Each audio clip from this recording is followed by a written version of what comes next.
Welcome to my channel. In this video I will guide you how you can install WhatsApp application or WhatsApp app in your computer or laptop.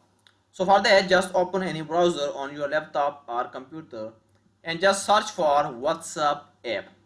When you search it, just open this first website in front of you. When you open this, here you can see there is a download option. Just simply click on this download button and your download will start. So once your application download, just go to your download and just install this WhatsApp application.